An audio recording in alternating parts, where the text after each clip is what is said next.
रायगढ़ संसदीय क्षेत्र 2 के अंतर्गत भारतीय जनता पार्टी से श्री राधेश्याम राठिया को 8,08,275 मत प्राप्त हुए।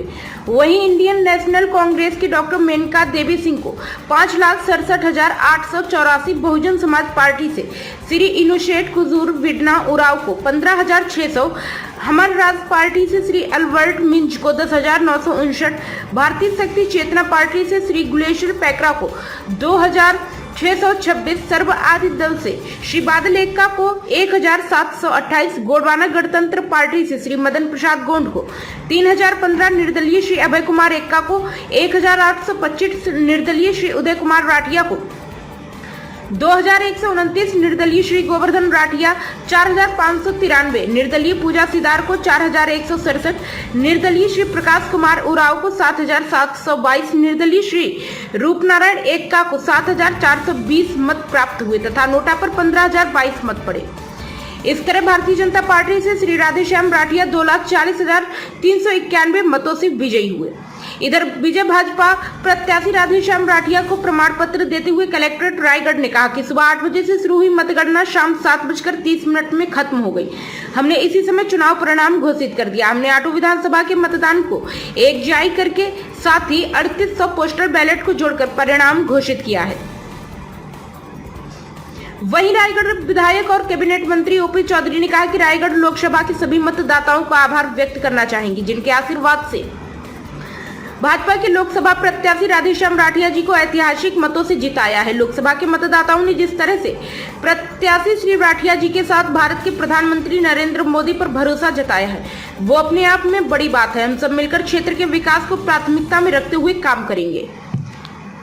लोकसभा क्षेत्र के सभी जनता जनार्दन के आशीर्वाद से आज तक के राजनीति की रायगढ़ लोकसभा क्षेत्र के आज तक के राजनीतिक इतिहास की सबसे बड़ी जीत रायगढ़ क्षेत्र की जनता जनार्दन ने सीधे साधे सच्चे एक आदिवासी बेटा, एक नेता आदरणीय राधेश्याम राठिया भैया को और आदरणीय नरेंद्र मोदी जी के लिए सबसे बड़ा आज तक के राजनीतिक इतिहास का सबसे बड़ा जनादेश, सबसे बड़ा आशीर्वाद दिया है। और रायगढ़ विधानसभा क्षेत्र ने भी सारे रिकॉर्ड तोड़ते हुए 69,000 की बड़ी मार्जिन से आशीर्वाद राधे भैया को, मोदी जी को प्रदान किया है। इसके लिए मैं जनता जनार्दन का नतमस्तक होकर प्रणाम करता हूँ। भैया एक कमल का फूल रह गया, इसके लिए क्या मेहनत करनी थी? निश्चित रूप से हम सब लोगों ने बहुत प्रयास किया कि 11 की 11 सीटें 11 कमल के फूल के रूप में मोदी जी को अर्पित करें। एक कमल का फूल रह गया है। आने वाले समय में हम पूरा प्रयास करेंगे कि छत्तीसगढ़ की जनता जनार्दन 11 कमल के फूल के रूप में मोदी जी को देश की बात करें 400 का आंकड़ा ही पार नहीं पाया, 300 भी नहीं छू पाए।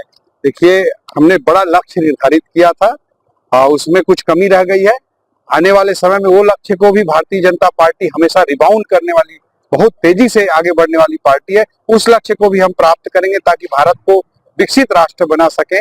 और लेकिन ये भी कहना चाहूंगा कि स्पष्ट रूप से मोदी जी की सरकार बनने जा रही है, इसमें कोई संशय नहीं है। 1,800 बीमार जो लोग विपक्ष में रहकर लड़ाई लड़ रहे थे, उस भारतीय जनता पार्टी के 240 से ऊपर का आंकड़ा है। और सेकेंड नंबर की पार्टी खोजने जाए तो हम डबल डिजिट में मिल रहे हैं। ईवीएम को लेकर सवाल उठाते जा रहे हैं, अभी क्या कुछ कहते हैं आप? क्या देखिए, जब नाच न जाने आंगन टेढ़ा, आपने भी मैंने भी सबने बचपन में मुहावरा पढ़ा है।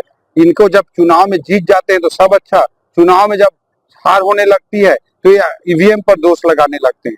अगर ईवीएम पे के माध्यम से कंट्रोल करना होता या कुछ इस तरह का षड्यंत्र होता तो आज उत्तर प्रदेश में इस तरह का परिणाम ही नहीं आता।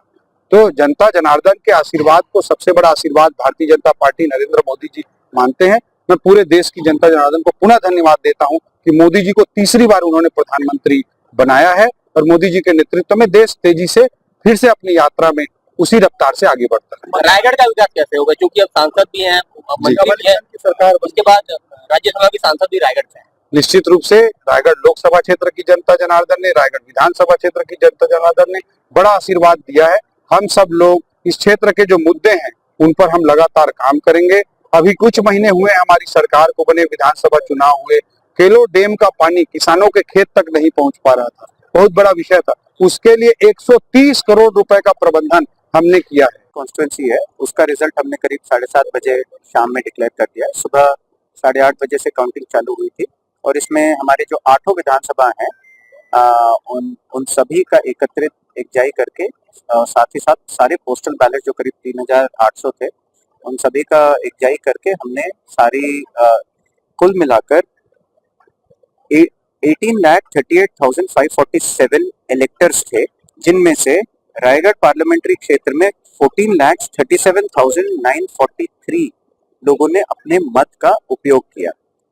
इनमें से जो हमने इन सारे डाले गए मतों का हमने काउंटिंग किया है निर्धारित प्रक्रिया अनुसार सभी कैंडिडेट्स के समक्ष या उनके एजेंट्स के समक्ष, और फाइनल जो वोट्स आए हैं उसमें टॉप 2 कैंडिडेट्स प्रथम स्थान पर श्री राधेराम राठिया जी भारतीय जनता पार्टी के, जिनको 8,08,275 मत मिले, और द्वितीय स्थान पर doctor Maneka Devi Singh ji Indian national Congress से, जिन्हें 5,67,884 वोट्स मिले।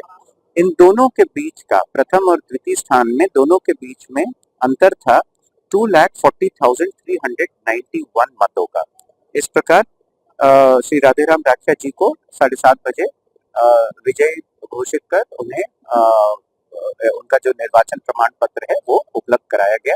इस प्रकार रायगढ़ पार्लियामेंट्री क्षेत्र की जो पूरी पोलिंग प्रक्रिया थी वो रिजल्ट डिक्लेरेशन होने से शांतिपूर्ण ढंग से संपन्न हो चुकी है, जिसके लिए मैं आप सभी का आभार व्यक्त करता हूं कि आप सभी ने इसमें अपने अपने रूप में जो सहयोग दिया उसके लिए बहुत बहुत धन्यवाद।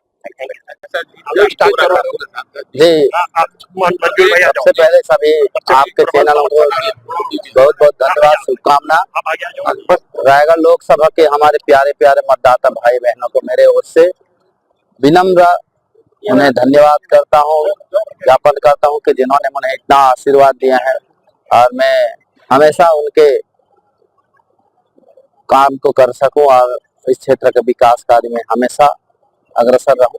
आपका सभी सबसे बड़ी जीत हुई यहाँ पर रायगढ़ लोकसभा की बात करें तो ये जो ये पुराने आंकड़े की बात करें जी, सबसे बढ़िया रायगढ़ लोकसभा क्षेत्र के हमारे मतदाताओं में हमारे प्रॉपर रायगढ़ विधानसभा के जो हमारे मतदाता भाई बहना है, इन्होंने हमेशा रिकॉर्ड पे रिकॉर्ड तोड़ रहे हैं। तो सबसे ज्यादा धन्यवाद के पात्र तो रायगढ़ विधानसभा के सभी हमारे नेताओं का है, कार्यकर्ताओं का है, और लोकसभा के सभी हमारे कार्यकर्ताओं को बहुत बहुत शुभकामनाएं, जिन्होंने मेहनत करके रायगढ़ लोकसभा को इतिहास रचे हैं, वो हमारे कार्यकर्ताओं को श्रेय जाते हैं। क्या करेंगी आप? रायगढ़ लोकसभा हमारे कई प्राथमिकताएं है, जितने भी हमारे जो बड़े बड़े समस्या उसको हम उच्च स्तर में लेकर के माननीय प्रधानमंत्री जी के से आग्रह करेंगे कि रायगढ़ में जो मांग है टर्मिनल का, रेल टर्मिनल का हो, चाहे एरोप्लेन का, यहाँ हवाई अड्डा का निर्माण है, ये सारे विषय को रखेंगे। और सारंगढ़ भी रेल से अछूता है, उन्हें भी जोड़ने का प्रयास करेंगे। जसपुर जिला भी रेल का मांग है, वहाँ भी रेल निर्माण के लिए मैं आग्रह करूंगा, निवेदन करूंगा, और पर्यटन स्थल के लिए भी वहाँ विशेष रूप से निवेदन करूंगा। अपनी जीत का श्रेय किसे देना चाहिए? मेरे जीत का श्रेय हमारे कार्यकर्ता हैं, माननीय मुख्यमंत्री जी हैं, मंत्रिमंडल में हमारे माननीय ओपी भैया हैं, हमारे विधायक हैं माननीय गोमती साय जी, रायमुनि भगत जी, और माननीय देश के हमारे माननीय प्रधानमंत्री जी को। Thank you.